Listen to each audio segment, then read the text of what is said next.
I will now introduce our guest speaker for this evening, who is Kelly Mepham, who I believe you're a very busy lady looking at your Facebook page.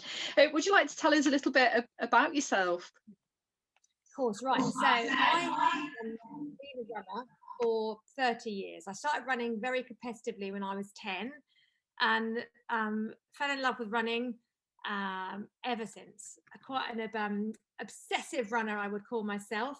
Ran very competitively from a very early age. I'll go into more detail about my problems as I talk tonight, but let's just say that hormones did get in the way at times, and they were a big factor in, I think, me not pursuing my running career professionally. I really wanted to run for GB growing up, and I wish I had the knowledge I have now back then, because it would have really helped me.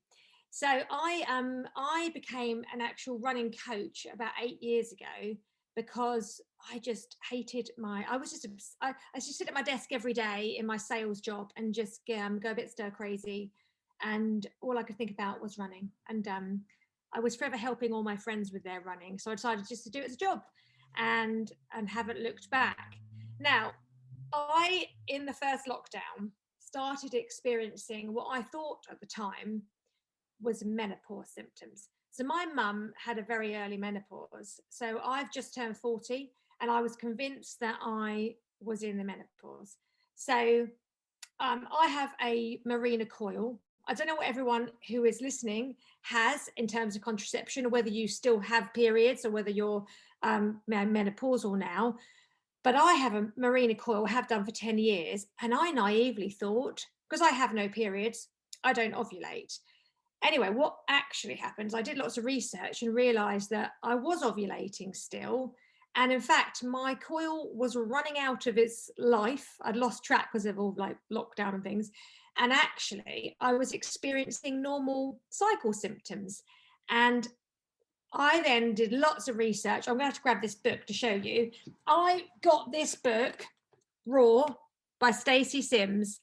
And that honestly revolutionized my knowledge and my approach to training women. It's so good, and I've gone on since then to do her training courses. So Stacey Sims is probably the leading female physiology scientist in the world. If you don't follow her already, you should, because she's excellent. I'm a bit of a stalker with her, I have to be honest. So yeah, that kind of gave me this whole new angle and insight into how I could improve my service by educating women about how to train and fuel around our hormones. Because I was amazed. I'm a bit of a nerd when it comes to health and fitness. You know, it's my job. And there was so much I did not know about. So in terms of women in research, there has been a huge lack of knowledge and research on female bodies for forever. For various reasons. One of the biggest things was the thalidomide scandal. So the FDA removed all menstruating women from sort of clinical trials for quite a long time, just to save any other catastrophes going on. And that was a big problem. But women in general we have been seen previously as an anomaly, because in a scientific experiment, our hormones are seen to affect the results to a degree that they're not reliable. So we're just being left out of research. So much of sports and nutrition science, so diets, so many, they're based on men. They've been tested on men's bodies, very rarely on women. So much of the stuff you read about historically, so many of these fatty diets and these ways of training that have come about have often started off in a clinical setting based on a man's body, and they've somehow then merged across into the main media, and women have adopted these ways of eating and training, and they've not worked. They often appear to have results initially, but long term not. So many of the diets, don't get me started, are based on a man's physiology, and they just won't work for us. But anyway, yeah, so that was why I then sort of I'm just so now enthused about helping women with their hormones, because it's such a huge area. So I know tonight I've got people who are probably pre-menopause and post-menopause. So I'm going to cover both. Now, this is a huge area, like I've just said. I do a training course for both pre-menopause and post-menopause. So my courses are about 8 to 10 hours each. So there's a lot to talk about. So I'm going to try and condense it into 1 hour. So if I don't cover everything in detail, apologies, but I can feel free to answer questions if you want a bit more detail than I'm giving. So let's just start with periods and cycles. So what is a normal period and what is a normal cycle? And, you know, I grew up being told that 28 days was the norm. I never have had a 28-day cycle. I think I've got, I've got 25 women I currently train, and I think 2 have got a 28-day cycle. So I've got some that have 20-day cycles. I have a 35-day cycle, always have done. So yes, for starters, you know, a cycle is not always 28 days. And also a period, I mean, periods vary so much, don't they, from person to person? So as well, I mean, in general, most women are sort of 5 to 7 days. I've got some ladies that have 1 day. I've got some that have 9 to 10. So that, you know, that really varies. I won't go into detail about periods. And if you have problems with your periods, like excessive bleeding, excessive pain, stuff that, you know, changing color of your periods, go and see your GP. But periods can vary from person to person dramatically. Women don't talk about periods enough, by the way. I should put that out there. One of the things I like to do is try to kind of get rid of the taboo of the period talk and the menopause talk, because I think it's just ingrained into society that we just don't talk about these things, and we should. It's so natural and normal. My husband hates it. I'm a massive like feminist bra burning person now. And at the dinner table, my daughter, who's 13, loves to bring up the subject, which doesn't go down very well. Right, okay. Let's talk very briefly about contraception. So there are so many different contraceptives out there. Well, I'll talk about this a bit more at the end with regards to puberty and girls. But I mentioned at the start that I had a rough time with hormones with my training. So I didn't have a situation where I could speak openly to my mum about my hormones, struggled with it, had bad periods, took myself to the GP by myself, age 15, awkward conversation with a male GP. He immediately chucked me on the pill. Didn't need to be on the pill for contraception. It was just like, that'll sort you out. Off you go. And I now look back and think, I really wished he hadn't done that. I really wished I'd actually worked with my body and learned to track my cycle, learned what goes on with my body and mitigated it more naturally than being on the pill.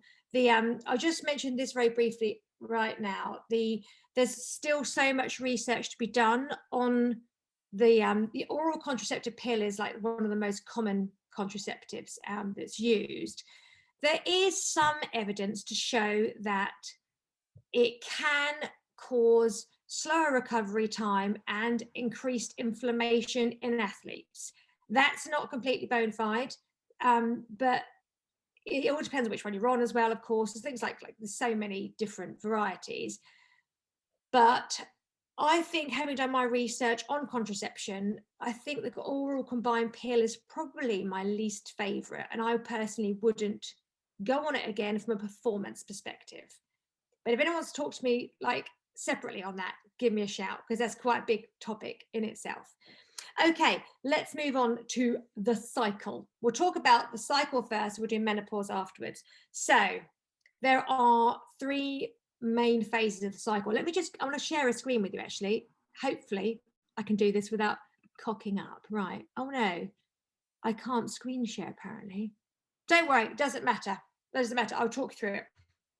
Right, so who is familiar with the follicular phase and the luteal phase of the cycle? Put your hand up if you're familiar with it.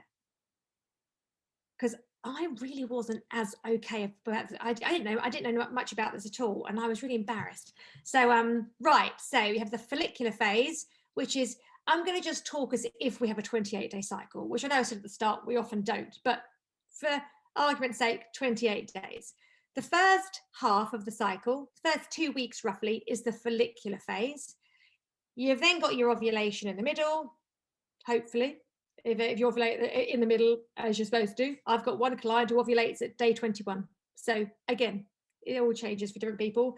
And then the luteal phase is the second half. So it's easy to remember: F for first, follicular; L for luteal, the last. Right, so the follicular phase, just as a summary to start with, we are most like a man. We will do our best training in the follicular phase. Ovulation, we are either bulletproof or a bit of a washout. I sadly am a bit of a washout. I'll go into that detail on that in a minute. And we then have the luteal phase, where things tend to go a bit wrong. So that's the phase of the cycle where I have to help most people with. So let's go into more detail now. The follicular phase, as I said before, we're most like a man. The reason being that our hormones are all really low. Our estrogen and our progesterone are really low in the follicular phase. So there's not a lot going on. It's quite nice and easy for our bodies. And we're really good at utilizing carbohydrates when we train. So our body is really good at just tapping into the glycogen stores in our muscles and in our liver. And we'll often feel really energetic and have very good sessions in that phase. We are mentally in a very good state then as well, because again, the hormones are low. Our hypothalamus in our brain is happy.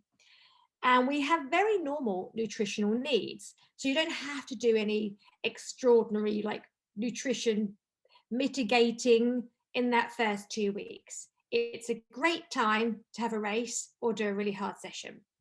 So I was going to talk about leucine-rich food while I'm in this, I'll talk about nutrition there. So one thing that they have discovered now about women that's different to men is leucine, which is one, so protein, by the way. Anyone familiar with protein in detail? So protein is made up of branched chain amino acids. So I'm not going to go into too much detail. I'm going to try and do layman's terms. So one of these branched chain amino acids is called leucine, and they've realized that women need a lot more leucine than men for muscle growth and repair. And that is one key thing that women can do to really help improve their performance. Because, for example, I'll compare it to soy. Soya, you would need twice as much soya as leucine for the same positive effects. The best way of getting leucine in quickly and easily is through whey protein, so protein shakes. But a really good great source is, second on my list, is Greek yogurt. I have Greek yogurt every morning for my breakfast. I have a really big portion of Greek yogurt, and I have with that portion of fruit, a bit of muesli, and I also stick some flax seeds, ground flaxseed on top that I keep in the fridge, and a bit of maple syrup. By the way, maple syrup is officially the best sugar to have. It's antioxidant and anti-inflammatory. So I did a bit of research on all the sugars, all that the natural, the ones that are kind of branded as really good for you, and that is by far the best. So if you've got, so it outdoes honey any day of the week. Unless you're a really horrendous hay fever sufferer and you eat local honey for your hay fever, maple syrup, it's brilliant. Right, so okay, let's move on to ovulation phase. So as I've just said that before, ovulation phase, we have this sort of surge in estrogen. So some people feel amazing. I have some athletes that I train who have their best sessions of the month when they ovulate. Some people feel absolutely dreadful. I get really bad ovulation pain, and I emotionally feel a bit rubbish, and I just don't feel on it exercise wise. It really is a bit of it really is 50-50 on that one. We are slightly more injury prone, especially in the knee area, when we ovulate for that couple of days. Interestingly, they have found that we are slightly more slack, I suppose, in our ligaments. So that's something to be aware of. And our moods can be a bit fluctuating. However, if you are into strength workouts, ovulation window is the time to do maximum strength workouts. We have that. So the reason being is estrogen is an anabolic hormone. Anabolic means it helps with growth. Progesterone, however, is catabolic. So that's one of the key differences between men and women's physiques, by the way. We have progesterone and they don't. Testosterone is hugely anabolic, amazing at muscle growth. Estrogen is a little bit, but nothing as much, nowhere near as much as testosterone. But progesterone is catabolic. Therefore, it wants to eat our muscle and stop us producing muscle. Therefore, when we're ovulating, progesterone is low, estrogen is high. Hence why doing hard strength work is great. Right, we then move into the luteal phase when things go a little bit wrong. Well, not wrong. We can stop them going wrong. So you have the first part of the luteal phase, so just after ovulation. This is when you can, if you're training for a marathon right now, in this phase, you want to be doing you can still do long duration endurance runs, no problem at all. You can still do a high volume, slightly lower intensity than the previous 2 weeks. You need to increase your simple sugars. So increase your carbohydrates. That's a key nutrition tip for anyone listening, is who suffers with energy levels that might fluctuate through the month. Without, as I say, people don't often realize, by the way, I should just stop and just mention tracking. So many women don't actually track any of their symptoms in their cycle. They often think about the period symptoms, but they don't tend to track sleep, energy, mood, so many different things that are affected by our hormones that we don't often track, and we might not be aware of what's going on. So one of the key things for you all to do is to track. And even if you've gone through menopause, again, tracking symptoms against sleep, symptoms against what you've eaten, how much alcohol you've had, things like that. So get to really know your bodies. What was I saying? Oh yeah, simple sugars. Right, going back to the luteal phase. So when we are in our sort of a higher hormone phase, so after estrogen, after ovulation, estrogen just drops down a bit, but then it then starts to climb again.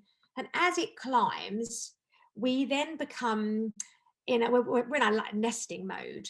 Now, when we're in our nesting mode as women, our bodies are very reluctant to give up the glycogen, i.e. the stored energy from carbs, for exercise, because the body is thinking, I'm hanging on to this because I'm going to be creating a being. So our bodies become very good at burning fat, but not so much carbs. So if you're aware that you have these training days where you feel lackluster, legs are kind of a bit like lead running through jelly, before you go out for a run, or before you do a workout, or whatever exercise you're doing, take on board some simple sugar carbohydrates before you start. Normally everyone talks about the importance of slow release carbohydrates like oats and whole grain breads and things. But in the later part of our cycle, it's really important just training to get some simple sugars in, so it's readily available in the bloodstream, so you can then train hard and perform better. Also, I mentioned leucine already, protein. We really need to have leucine-rich protein. In the second phase of the cycle, leucine-rich protein to recover after sessions is really important. Now, women, I don't mean to say this like it's a sweeping statement, but this is my experience of training women.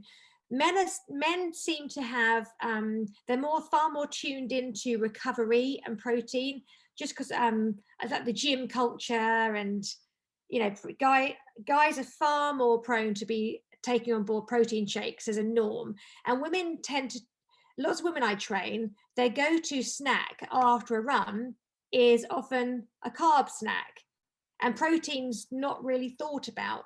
But we now know that it's so essential for women to finish a session by taking on protein and carbs. We need both, because as I said before, our bodies are not as good at creating muscle as men. So we need to help ourselves by taking on board our protein at the end.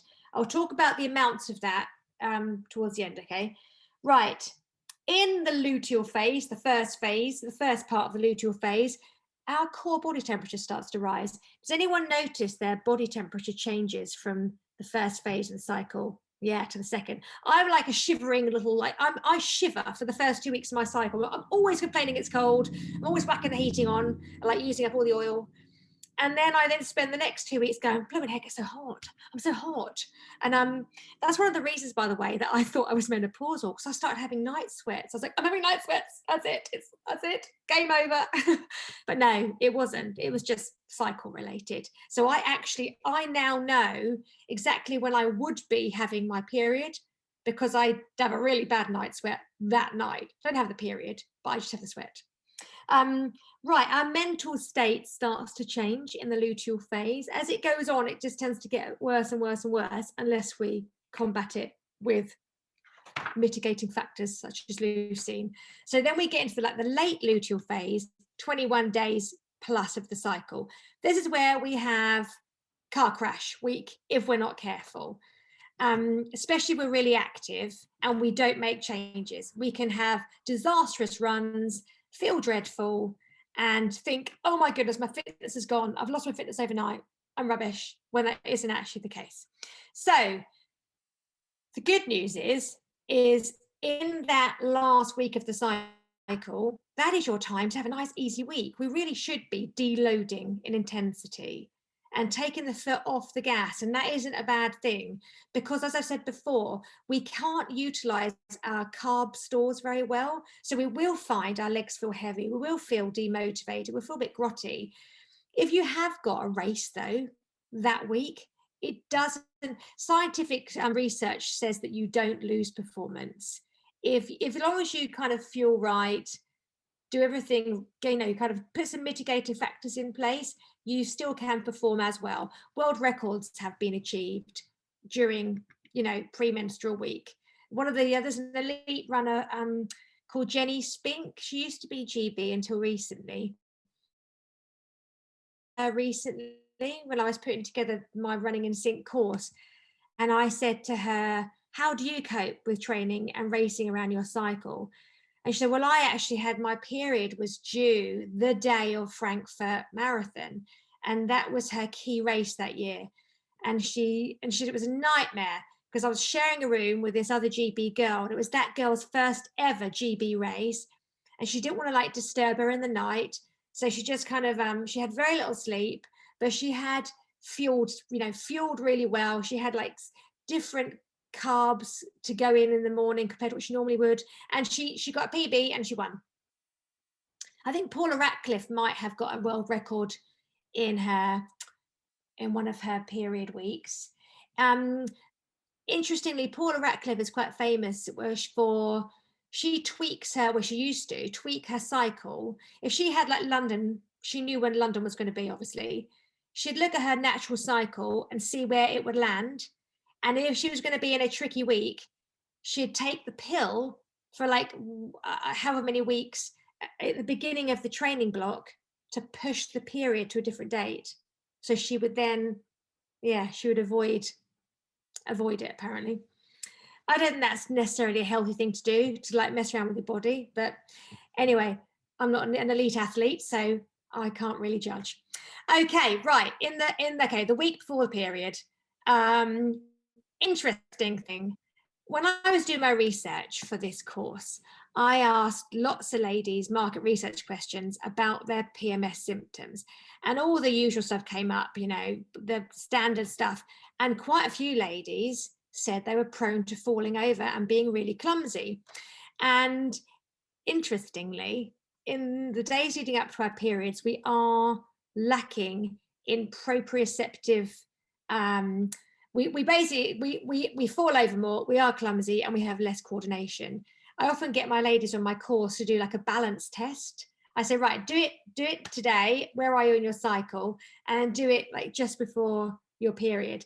And it's really, really different. So Heather Watson, tennis player, I think she got knocked out of one of the big opens on the first round once. And she said to the press, I'm due my period 2 days time. And the men slaughtered her, saying, oh, what a cop out. But it's true. If you're a racquetball person, you'll have poorer coordination at that time. So you will, you'll find it harder. But as runners, that is when you need to be aware of off-road, tricky terrain runs. If you're about to have your period, just be careful, because I've had several clients stack it and fall over tree roots they would never normally have trouble with in that time. So I personally broke my leg slipping over just out on a walk around that kind of time. So I'm now, I just avoid fields when I'm in that week, just in case. Okay, right. So you need to eat a lot more protein at this time of the month, pre-training and post-training.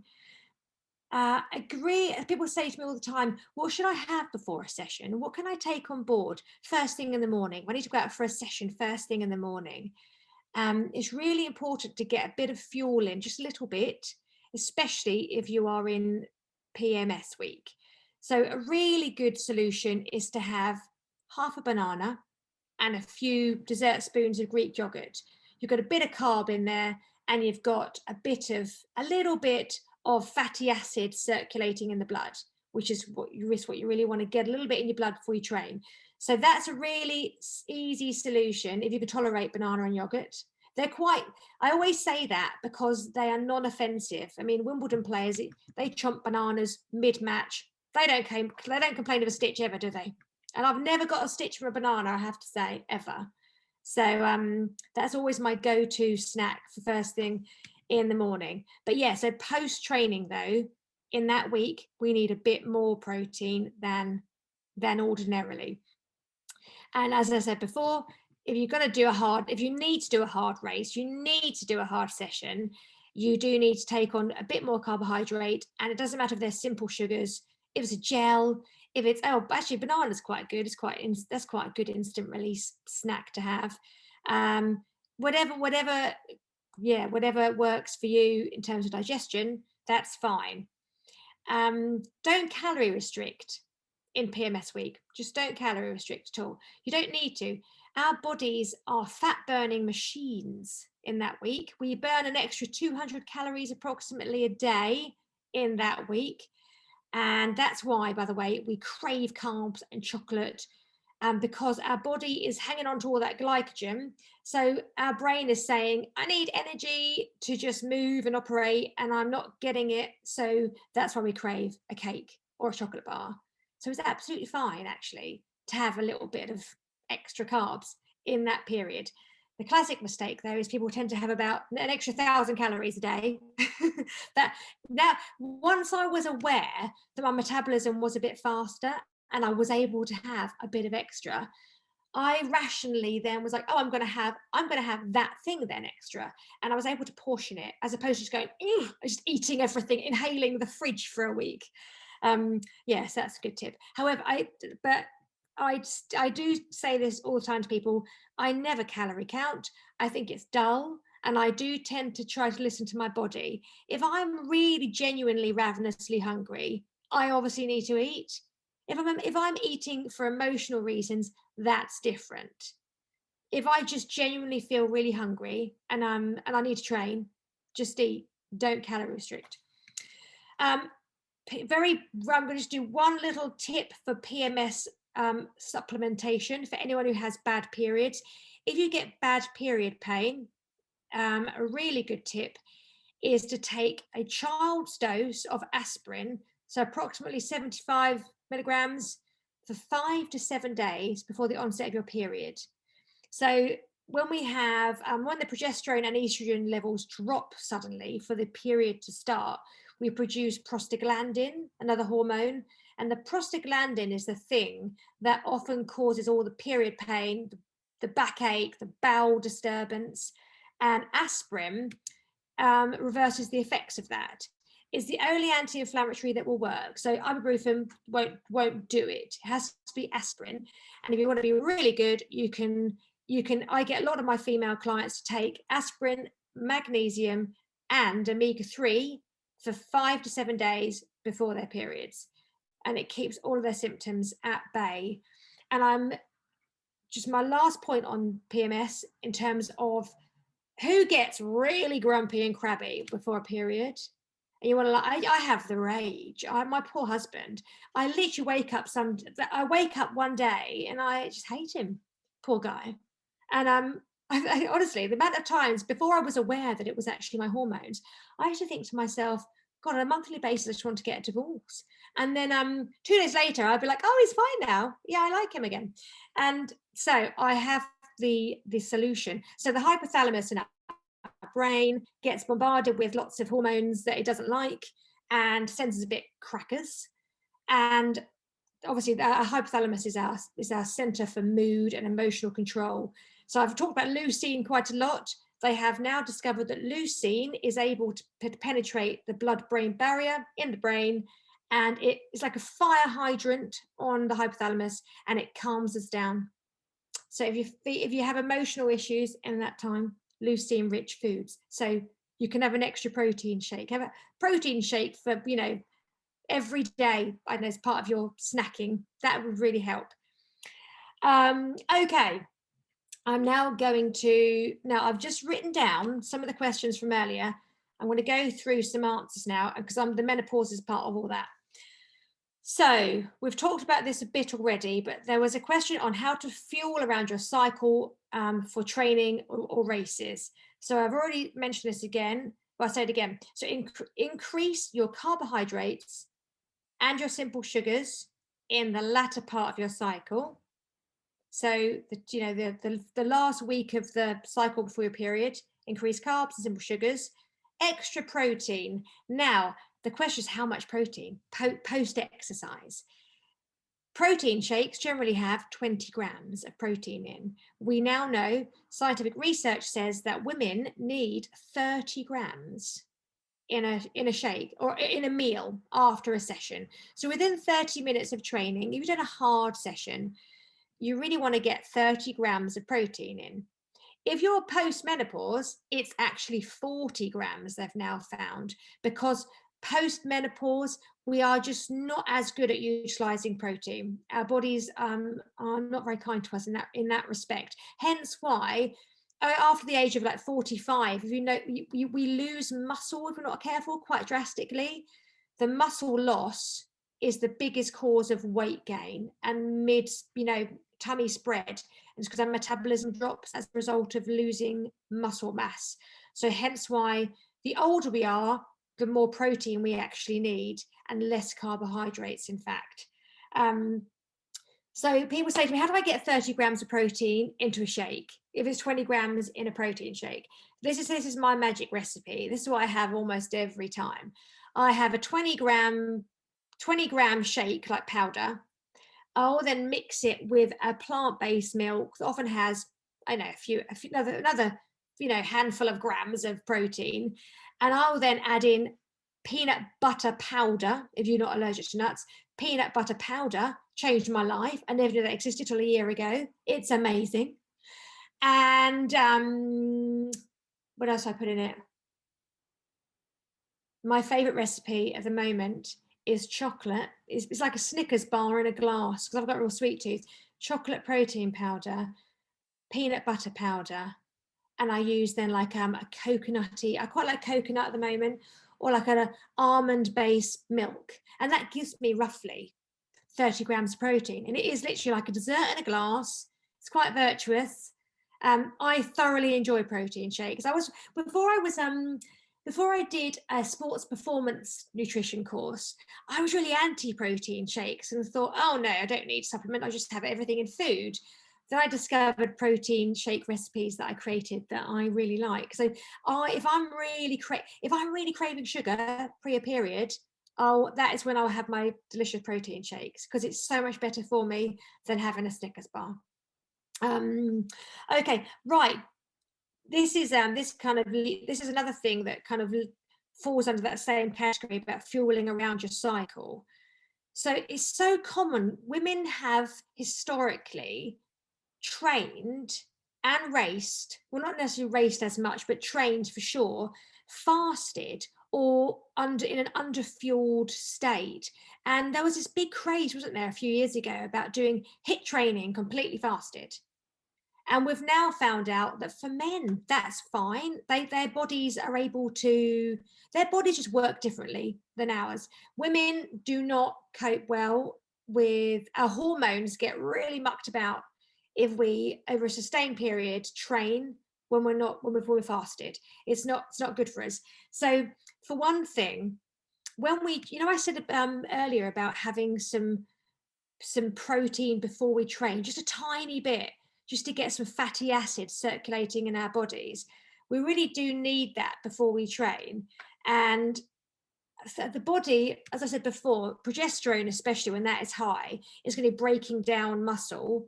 Our body, if we're not careful, if we train without any food in us, to produce the energy to do the workout, do the runs, do the session, it's going to have to tap into our actual muscle stores to create that energy. So the last thing you want to do is be breaking down muscle. You want to be hanging on to your muscle for dear life. Your muscle gives you speed, your muscle gives you strength, and your muscle gives you a fast metabolism. And also, if we then don't fuel well after a session with protein, we're also downgrading all the positive effects of doing a good high quality session. So if we don't replenish our protein at the end to kind of repair and restore and help with that muscle, we're actually not going to be getting the improvements to our performance that we're looking to gain. So fueling is so important, so important. People often focus on their training and not on the food. That's so common. I eat far more protein now than I used to, and I am the strongest I've ever been, and I've not got bulky. I did a video on Instagram yesterday, so I haven't picked up a dumbbell in 8 weeks, but I have been eating lots of protein still because I've been moving house, doing loads of house renovations and lifting, and I've got the biggest biceps I've had in forever. And I've just got quite muscly through just taking on more protein, and I just don't have all the aches and pains that I used to have years ago. I feel my body is in much better shape for eating more protein. Right. Question on, I love this one, appetite and weight gain despite calorie restriction. So this is my biggest issue with especially female clients. Most women give me a food diary. They'll come to me saying, I need to lose 2 stone. And I say, do a food diary for me. And I look at how many calories they're eating, and most of them are eating too little. And eating too little is as damaging to your weight as eating too much. So is anyone familiar with BMR? Most people have heard of BMI, obviously, but BMR. Yes, yeah, so BMR is the key number, not BMI, it's your BMR. So BMR stands for basal metabolic rate. Everyone will have their own individual metabolic rate. If you go onto Google, just type in BMR calculator. It'll bring up a website. There's quite a few of them. And it'll ask you for your age, your gender, your weight, what else? What does it ask for now? And then it gives you a number. Now, the number it gives you, your BMR, is the number of calories we must never eat below. That is the number of calories we need just for our organs to work, just for us to function, not even to, that's to not get out of bed. You then have to multiply the BMR by what's called the activity factor. So dependent on how active you are, how much training you do, how busy your daily life is, obviously you'll be multiplying the BMR by a bigger number. But again, all those sites online with the calculators, they will give you like a table underneath that will probably show you how to do that and give you the results. So lots of women who I train eat just around their BMR or below it. As soon as you eat too close to the BMR or below it, our bodies go into starvation mode. So we will be utilizing our muscle for energy, for activity. As soon as you start using your muscle, your metabolism drops, and you don't lose weight. And in fact, people who go on crash diets, fatty diets, I might do, like, they're going on holiday, they need to get into a bikini, they'll do a 6-week juice diet where they're eating far too little. They'll initially look like they're losing quite a lot of weight on the scales. what they're in fact losing mostly is water and glycogen stores from their bodies. The first week is nearly always water and glycogen, and it's not actual fat more often than not. And then if you keep on that low calorie diet, you then hit protein breakdown mode, and you then start eating through your body's muscle tissue. And with every 1 gram of muscle, we have 4 grams of water. So we then appear to still be losing weight quite rapidly, but we're losing our vital muscle and the water that comes with that. And then you get bored of this diet. I don't know, 4-6 weeks down the line, like, I can't do it anymore. I've had enough. I need to eat a piece of real food. And then what happens is, because you've accidentally reduced your metabolism during that diet, when you then eat what you did before the diet, you actually gain weight rapidly, and often will weigh more, a few weeks down the line you did at the start, because your metabolism has been jeopardized. So that's a classic thing. People get so scared of eating calories. So I had a lady come to me about a year ago who said, I really need to lose 10 pounds. And she told me how much she was eating, and she was eating bang on her BMR. She was training for a marathon as well. So she was eating virtually hard. Well, she just wasn't fueling at all properly. So I increased her calories by about 500 to 600 a day. And she was quite horrified. She said, I can't do that. I can't eat more, because I'm putting on weight as it is. I said, trust me, eat more. And I increased her calories over a couple of weeks, just gradually. So I didn't kind of load her diet with extra calories immediately. Anyway, within 10 weeks, she had lost 10 pounds. And she was amazed. I can't believe I've eaten more and I've lost weight. So especially people who are active, a key takeaway for anyone who is training, who is active, don't calorie restrict on your training days. So I've got a lot of clients who are training for a half marathon that are trying to lose weight. And I say to them, on your training day, fuel really well. The days where you're resting, as long as you're eating adequate protein, so you're repairing well, having all your vital fruit and veg, all your vitamins and minerals, you can have a slightly lower calorie day. So they're the days that you should reduce calories. But don't underfuel for training, because it will undo all your good work. And what was I going to say?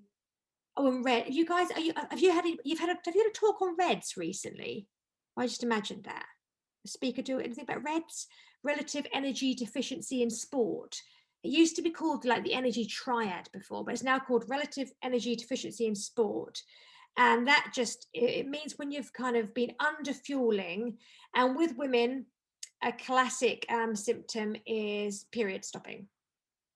So I'll talk about that a bit more in terms of the young girls, by the way, at the end.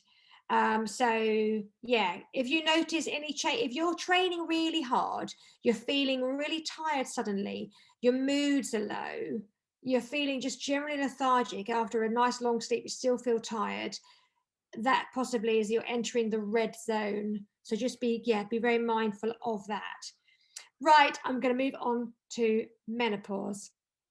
Okay, so menopause used to be thought of as like, that's the end, might hang up my trainers, I'm not going to be able to run fast anymore.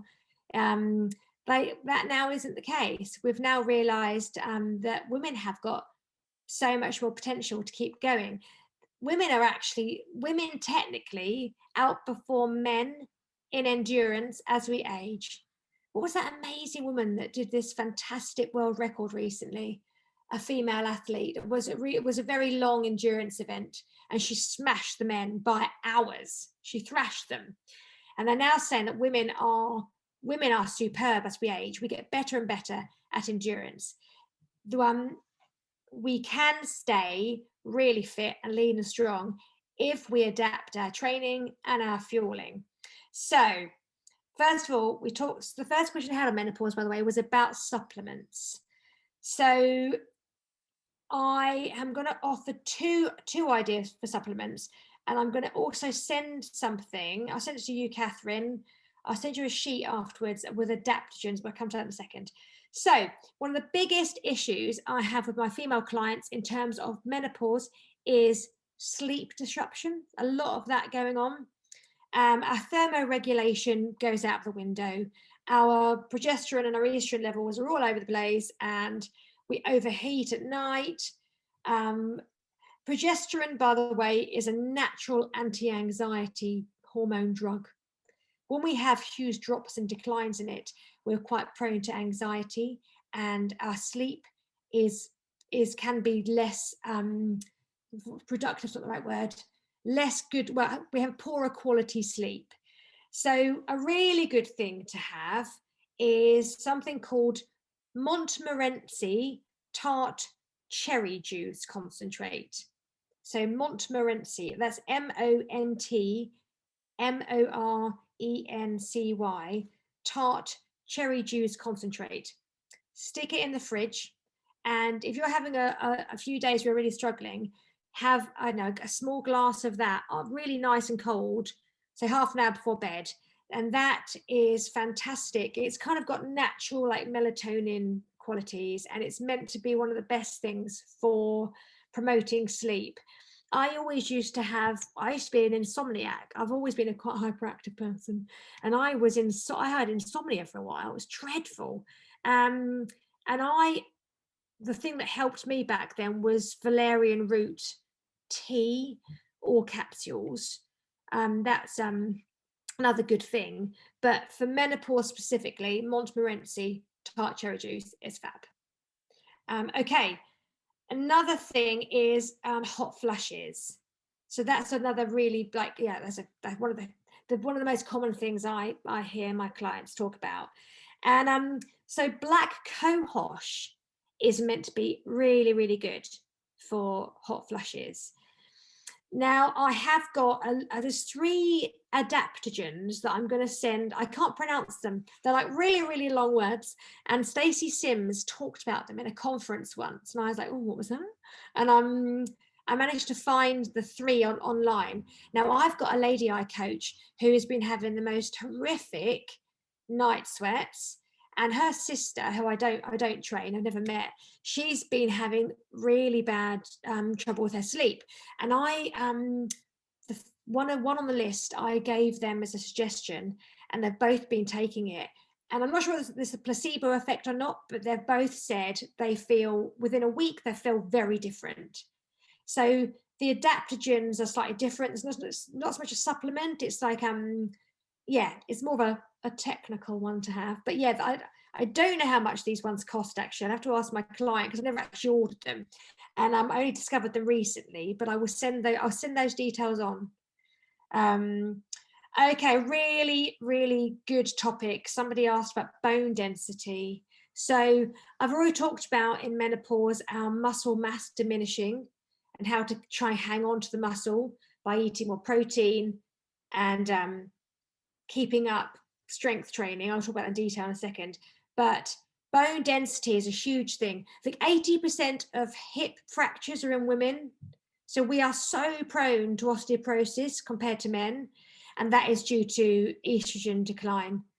So things we can do to protect our bones are to keep on with high impact training. So keep running, and also, or do anything with a bit of impact in it. So cycling is great, swimming is great, but you won't get the same bone protection that you'll get from running or walking.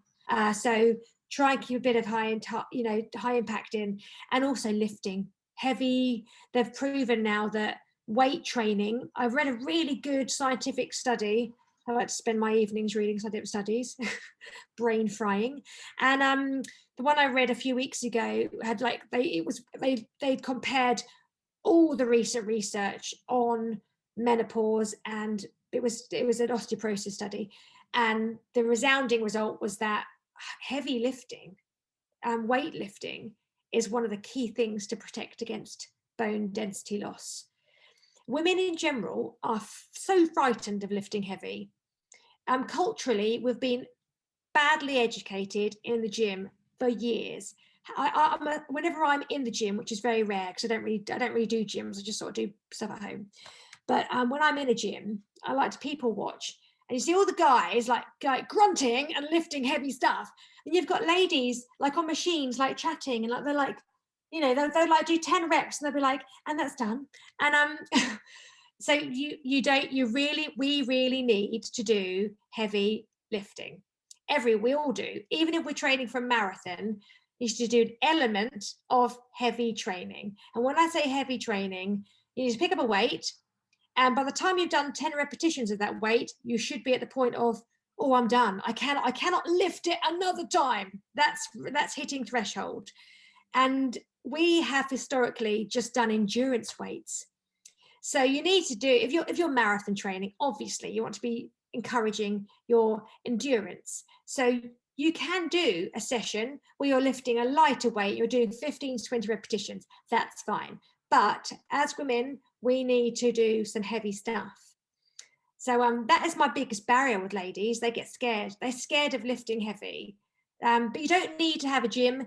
You don't need to have like dumbbells. You can just do it. Like I've got the biggest muscles I've ever had just from moving house without a removal company. That was a very big mistake. Well, I thought so a week ago, but now I've realized I've got more muscle now, so it's all fine now. Swings and roundabouts. But like this sounds really silly, but I stick my son on my back and I squat with him. I've got a 10-year-old, and I give him a piggyback and I just squats with him. And that is amazing. It's really, really hard. And it's a lot cheaper than buying 2 20-kilo dumbbells. I mean, you can borrow him if you like. It might be a bit of a journey to Derby, but the offer's there.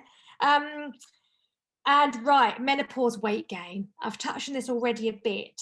So, okay, we've talked about weight training in menopause. Another area is HIIT training. So high intensity interval training. So anything that, you know, a short workout that gets your heart rate really nice and high with very short rest periods. And HIIT workouts are great, actually. They're one of my favorite workouts of the week because they take the least time, but they are hugely effective. So yeah, HIIT, heavy lifting, more protein. They're the key things for staying lean and strong and fast. What was I going to say on that? When I first became a PT and running coach 8 years ago, everything back then said that if you were menopausal, you had to avoid doing anything hard. Everything had to be moderate and slow. That was what the current research was saying. They've now proven that's wrong. You do need to do an element of easy, obviously, we all do. But yeah, for real results, you want to keep your muscle. So in case you weren't aware, the more muscle you have, the faster your metabolism is. So 10 years ago, when I worked in an office, I had far less muscle mass than I do now. If I went on holiday for 2 weeks and ate lots of cheese and drank lots of pina coladas and things, I would easily gain quite a lot of weight. When I became a PT and a running coach, after a year of doing it, I went on holiday and I ate like an absolute horse. And the biggest thing that I noticed was that when I got home, I'd only gained 1 pound. And that's because my metabolism was so fast. And that for me is my incentive to keep weight training. Well, you know, just doing strength work. I don't actually do proper weights often. I do like press ups and squat jumps, and I just do stuff with my body. I come from a military background. My father was in the military. So as a kid, it was always like circuit training on a Sunday. Well, hey, I had a great childhood. But yeah, it taught me that you don't need a lot of kit. You don't need a gym membership to be strong. You can just use your own body. Fatigue. Okay, fatigue is a really key thing with post-menopause. When you have gone through menopause and when you're going through menopause, you need to rest more. That's a fact. You can't get away with doing back-to-back training days. You will feel like rubbish. So if you have a hard training day, rest afterwards, the day after. So that is one of the key differences, is that you do need to have more proper rest days. We just don't. The older we get, we take longer to recover, longer to repair. So just be mindful of looking after that. If you train too hard, you could undo all the good. You know, you're not going to get the results you want because your body's not getting that chance to recharge and repair. Before I move on to helping girls and puberty, are there any questions on menopause before I carry on? Oh, there's a chat thing on the icon. I've not noticed it. Yay, love lifting. Yes. Yeah, I love lifting. Great. I'll keep going. Right, can I just say, just one thing that I was really worried about, I think, sort of starting to become premenopausal, was just the fact that I was worried that I was going to lose strength and lose fitness. And I think just from what you've said there, just doing things differently is going to be the key here, because it is just something that I have been really quite worried about. And actually, I think I will have to do things very differently from what I'm doing at the minute, but that has really inspired me. Thank you. Really good podcast. You know, I said at the beginning, I love the group, the Live Feisty Media Group. There's a branch of that that's called Hit Play Not Pause. And I said right at the beginning about this book, Raw, where Stacey Sims co-wrote this with the lady who does that podcast. I've got her name, I'm in a blank. I was going to say it. I talked about like stages of the cycle and like your brain fog. Yeah, brain fog. When you're pre-period, you have like I can't remember anything, and that's what brain fog in menopause is horrendous, isn't it? But anyway, that whatever her name is, hit play, not pause. Oh, Celine Yeager. She's fantastic. So she was an elite cyclist, and when she was going through the early stages of menopause, her performance was really declining, and she actually consulted with Stacey Sims about what she was doing wrong, and had her diet overhauled and her strength regime overhauled, and now she's as fast as she was before. So yeah, it does not mean menopause that you're going to decline. It really doesn't. Okay, puberty. As I said at the beginning, I had a shocking puberty. It was rubbish, absolutely rubbish. So my athletics club, I used to belong to West Suffolk Athletics. It must have been a guy that designed our uniform, because we had to wear white knickers. White knickers. I mean, no lady would have given teenage girls white knickers to wear. It was, and because I never knew when I was going to have a period, because I never knew about tracking, I had to just like, I've had a greasy forehead that should have been like my giveaway, but no. My fear was mid 800 meters, having the curse start, as my grandfather used to call it. So first of all, if you've got any teenage daughters that are about to start their periods or already have, I would say get them to track. Now, all kids now have got phones, haven't they? And they most of them do anyway. I would say there's some really fantastic apps you can get online. Now, if they've got an iPhone, the Apple Health is a really good one, actually. If they wear a Garmin, you've got the Garmin Health app. If any of you have got these are all relevant to anyone listening as well. There's one called Fitter Woman, FITR Woman. That's really good. But one that is amazing, if you are really into performance, or if your daughter's quite a competitive athlete, the Wild AI app is brilliant. So I coach all my ladies now via Wild AI. They asked me to be one of their trial kind of coaches on it about a year ago, and it's amazing. So it gives you really in-depth data on what you need to be doing at different times of your cycle. So in the morning, even I use it, I'll pick it up and I'll say, I'll look where I am in my cycle, and it will say to me, today you need to be doing low intensity, low volume, low intensity, eat more carbs, eat more. It tells you exactly how many grams of protein to eat and all of that. It's really, really in depth.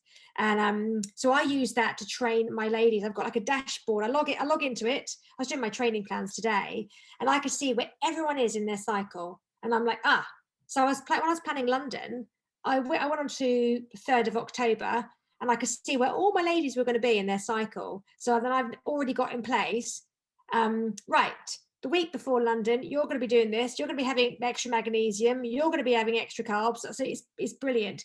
So from a coaching perspective, it's amazing, but you guys would love it too. But no, if your daughter doesn't need that detail, even just like writing it down in a diary or recording it any way they like, just having just peace of mind of when it's going to happen. I think it's one of the most major things, because girl, I don't know, I think the fear of it happening when I wasn't ready for it was one of the worst things. I talked about the contraceptive pill at the beginning, so it still is like this like cure for the period problems. Stick them on the pill. First of all, a pill period is not a period. It's not actually a period at all. It's a withdrawal bleed. And there was an elite athlete who's an amazing female physiology scientist now, who suffered from amenorrhea. If you're not familiar with that, that's if you're training really hard and you're under fueling, your periods can stop. So I've had amenorrhea in the past when I've been overdoing it. When I had a bit of disordered eating years ago, and my period stopped. Didn't see that as a bad thing at the time. Was like a bit of a result, actually. Woohoo! I haven't got to worry about that for a while. Well, that's really bad attitude, because that means I was in a really poor physical state. But she was saying that her GP put her on a pill to restart her periods. I mean, that doesn't work. It isn't even a period. So one of the things I was going to say with girls, if you've got a daughter that hasn't started their periods yet, and they're a late starter, do not let your GP put them on the pill to kickstart their periods, because that they're not kickstarted at all. In fact, you're going to be masking potentially a problem. So I talked about REDS earlier on, relative energy deficiency in sport. So if you have any girls that are, one of my daughter's best friends has had disordered eating in the past, and she's 13 and has no signs of starting puberty yet, and so she's kind of been closely monitored and looked into. So yeah, she's a classic example of, I spoke to her mum about it, and their GP said to her, we could consider the oral combined pill. I was like, no, that's going to be the worst possible thing to do. And I was going to say, I would just really encourage open discussion, actually. So my daughter and I, we chat all the time about her periods. I actually track her periods, so I know when they're going to be. And as her mum, when she gets really, really moody, I give her extra yogurt without her knowing. And I kind of, she's starting to get quite bad period symptoms, period pain. So I'm going to start putting in place the stuff that I give to my ladies, just to help her. One of the key things I didn't mention, by the way, is sugar and inflammation in the body. If you are prone to bad period pains and bad period symptoms, filling up on loads of sugar in your PMS week will actually just make those symptoms so much worse. So when my daughter's really feeling grotty, all she wants to do is eat biscuits and cake and chocolate. And I'm like, don't, because your period pain will be so much worse, because you're gonna have a lot of natural inflammation flaring up. So I use what I do with my clients now with her, and that's really helping. But yeah, just encourage open talk. And one of my key, so my closing remarks, I suppose, on all of this is that women should just talk more, because for years it's kind of been like, it's like a bit of a taboo subject, and it's been labeled the curse and the change. And even in the 1800s, when a lady started menopause and started to get a little bit emotional, the answer was to either do a hysterectomy or put her in a mental asylum, because it was believed that as the womb died, evil spirits were leaving her body. That's real. That's less than 200 years ago. I mean, it's dreadful. Don't let me just get started on my feminist, my soapbox moment. But yeah, we need to start talking more and getting rid of all of this taboo about female hormones, because, half of the world have them. We have these hormones, and we're entitled to talk about them because it's completely natural. And women, as I've said already, have so much more potential than we've ever realized. In terms of world records, they're now saying that women's times in running are going to get better and better and better. So I'm working with one of the, I don't train her in terms of her running, but I do her hormone stuff, one of the GB girls. And I started doing stuff with her a few months ago, and she'd never, ever tracked her periods, never tracked anything. And she'd never a clue about any of it. And she's got her Olympic trials coming up in next week, I think it is. And yeah, she's due on her period. So I've been working really closely with her on how to mitigate these things. But there's so much knowledge now that we now have. And I think you're going to see a huge upsurge in female performance. And as I have said, menopause does not mean the end. We can stay really lean, we can stay strong, we can stay fast, despite our age. So, yeah, that was, I suppose, my closing statement. Has anyone got any questions?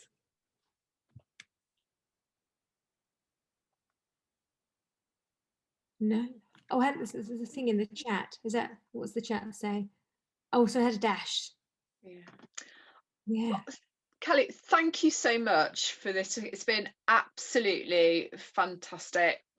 Just so much information. I've got an awful lot to go away and think about, and I suspect I may come up with some questions later. I don't know if anyone else does, but you did say it would be possible to contact you if we did think of anything after the talk. Is that okay? Yeah, absolutely, no problem at all.